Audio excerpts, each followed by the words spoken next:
Dungeon mastering is one of the most freeing experiences. I just love building the sets, building the worlds and the NPCs, the cultures of the different towns and the politics, all of the dungeons, all the ideas that come with preparing for a session. I love being creative like that. And it reminds me of the many times that I used to stay up until 2, 3, 4 in the morning just writing a story. And anyways, there's nothing like being a dungeon master. You're building all the set pieces, the NPCs and the monsters and everything. And this framework is what your players are going to use to affect the world and build a dynamic, flowing story. And at the end, it's going to turn out great because everyone is contributing and it will be a story that you'll be able to remember and laugh about. We often talk about, remember the one with Clippy? Yeah, we actually had one with Clippy, the Microsoft Clippy. I'll tell you about it someday. If you're like me and you're thinking about starting out as a DM, I bet you have a whole bunch of questions that you don't have answers to yet. Like, what's the best way to prep a session? How do I improvise on the fly? How do I access the game material when I'm blind? Oh wait, that's my question. Sorry. The truth is that I had to learn how to navigate these problems. And in fact, I'm still learning. I am in fact a new DM after all. Before I could begin to grow as a DM, I had to get out of my own head first. See, it's all about mindset. New dungeon masters often fall into these 5 mindset traps, and I'm going to show you how to avoid them.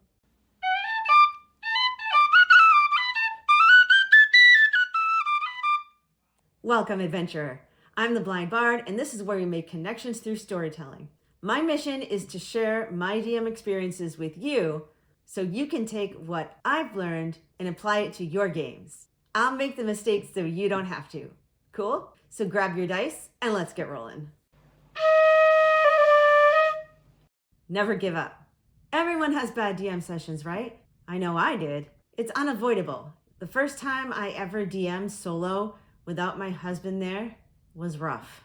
I made a ton of mistakes. My players were confused because I didn't describe things properly. I tried to run timers, and that went horribly wrong.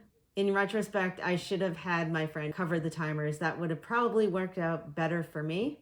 And then I prepared a whole bunch of lore to go with the session. See, this session, they woke up in a ship. They were told by the computer that the ship was going to explode. They had to go through the rooms, get the keys to disarm this bomb. They were supposed to find a lot of other things there.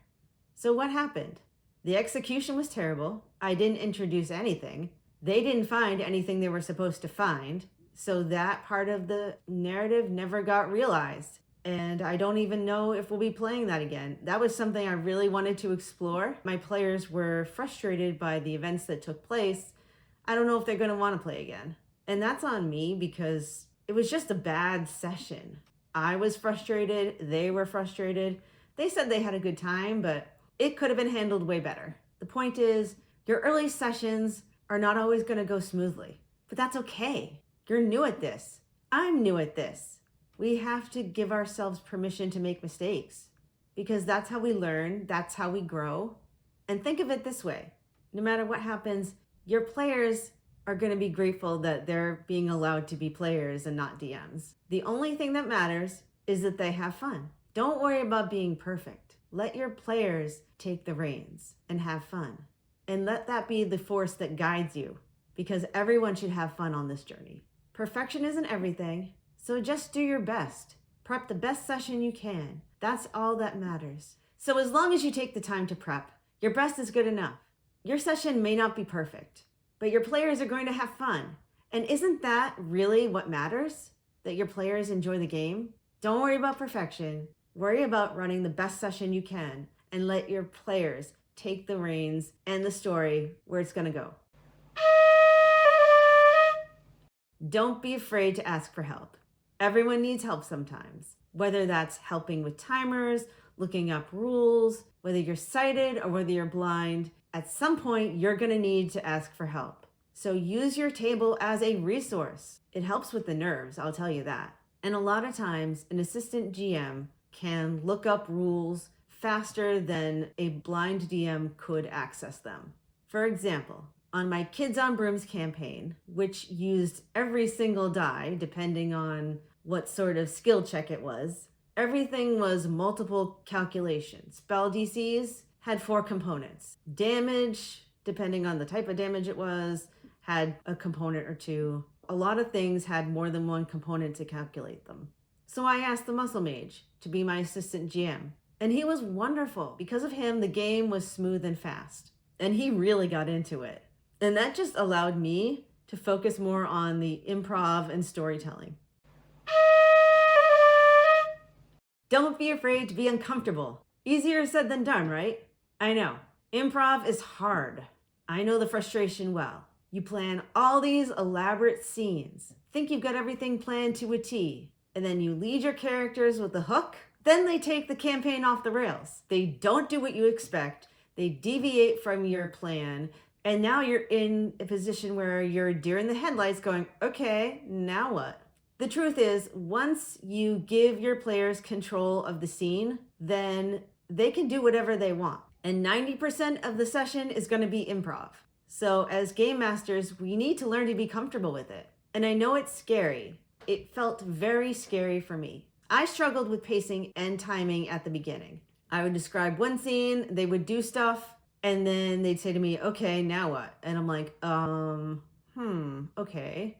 So one thing I've learned is instead of focusing on planning specific scenes, you should at least prep maybe 5 or 6 things. But more importantly, you need to know your world. You need to be very comfortable with your world. If the players make a decision that you weren't expecting, you can roll with it and be like, okay, you're doing this, then this is going to happen. Knowing your world is really important because it makes it that much easier to improv. That's really scary. Just pulling something out of your butt, just winging it, that is scary for a lot of people, me included.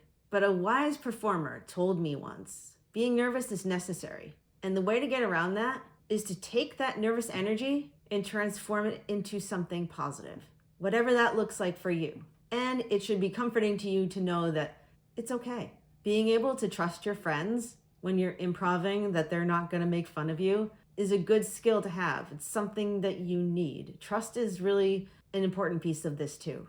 You should also trust them enough to ask for their input. Improvising is a necessary skill that you need to be a DM. So you need to exercise your DM muscle and grow that skill. DM often. Get uncomfortable. The more you do it, the easier it will be. Embrace it as part of the learning process. You'll be surprised how fast you grow when you do this. Just don't stop improvising and embrace the nervousness as part of the learning process.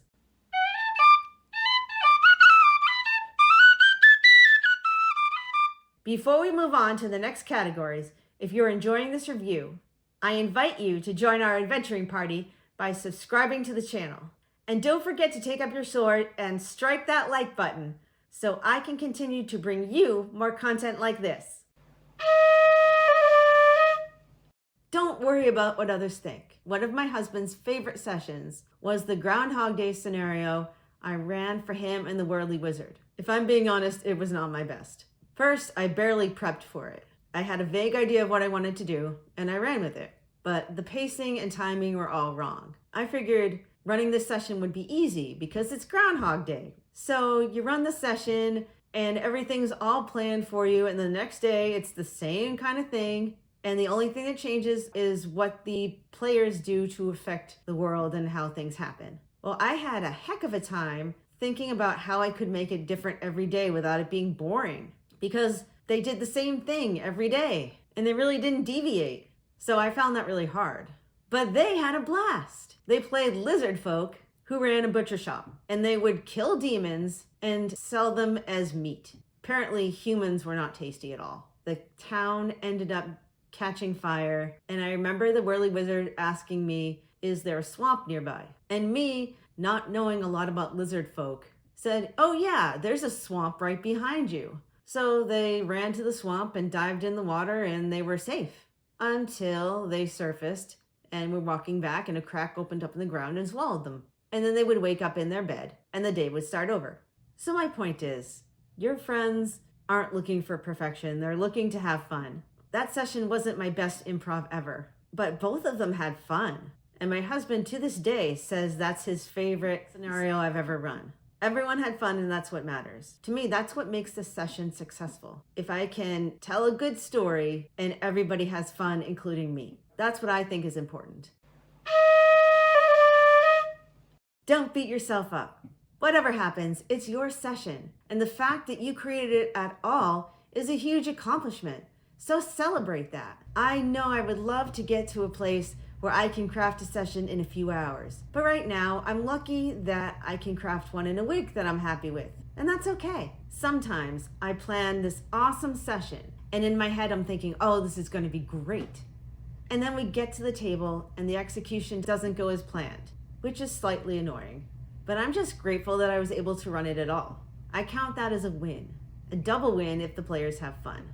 And don't forget to ask for feedback from your players. That's a great way to grow your DM skills. Above all else, have fun. DMing should be a fun experience. Don't take it so seriously that it starts to feel like a job, because that is a recipe for burnout. So DMing can be both scary and fun.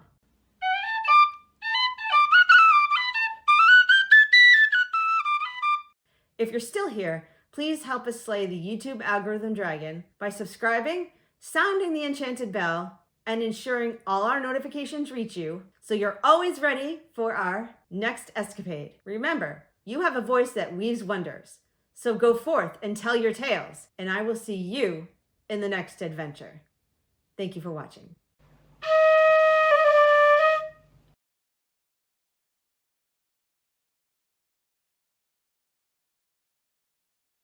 Bad idea. Sorry. It wasn't my